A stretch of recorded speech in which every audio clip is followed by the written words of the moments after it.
अस्सलामुअलैकुम सामीन 12 शबानुल मुअज़्ज़म है, 16 मार्च है। ख़बर का उन्वान है फ़िल्म द कश्मीर फ़ाइल पर पाबंदी का मुतालबा।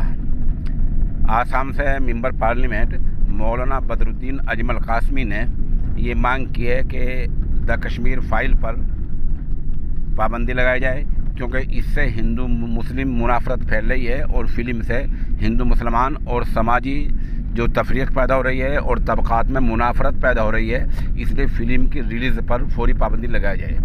दूसरी तरफ समाजवादी पार्टी के चीफ अखिलेश यादव ने ये मांग की है कि जैसे कश्मीर पर फाइल बनाई है, फ़िल्म बनाई है, ऐसा लखीमपुर फाइल क्यों नहीं। लखीमपुर हादसे पर भी जहाँ 7 किसानों समेत 8 लोग मारे गए थे, उन पर एक फ़िल्म बननी चाहिए।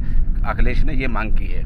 आपको बतला दें कि द कश्मीर फ़ाइल जो फ़िल्म रिलीज़ हुई है, इससे समाजी मुनाफरत बढ़ी है। अभी कल का ही वाक़या है कि एक जगह इधर नोएडा इलाके में जब फ़िल्म हॉल में एक मॉल में फ़िल्म चलते चलते दरमियान में किसी तकनीकी और बिजली की वजह से एसी की वजह से बंद हो गई, तो हिंदू तंजीमों ने अखाड़ा कर दिया।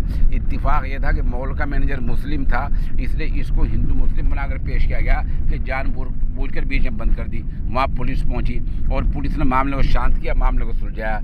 तो जिस फिल्म से समाजी नफरत पैदा हो रही है और समाजी और जो तबक़ात में फासला पैदा हो रहा है और खलीज पैदा हो रही है और लोग में दूरियां बढ़ रही हैं, उसको बंद कर देना चाहिए। लेकिन लगता ये है कि मरकज़ी सरकार और जहाँ बीजेपी सरकारें हैं वो इसको बंद नहीं करेंगी, क्योंकि उनका जो निशाना है वो 2024 है, इसलिए वो इस फिल्म को बढ़ावा दे रही हैं। यही वजह है कि कई बीजेपी सरकारों ने इस फिल्म को टैक्स फ्री कर दिया है और मध्य प्रदेश की सरकार ने तो अपने पुलिस मुलाजिमीन की इस फिल्म को देखने के लिए एक दिन की बाकायदा छुट्टी का ऐलान कर दिया है। इससे आप समझ सकते हैं कि कश्मीर फ़ाइल फिल्म से बीजेपी क्या मकसद हासिल करना चाहती है।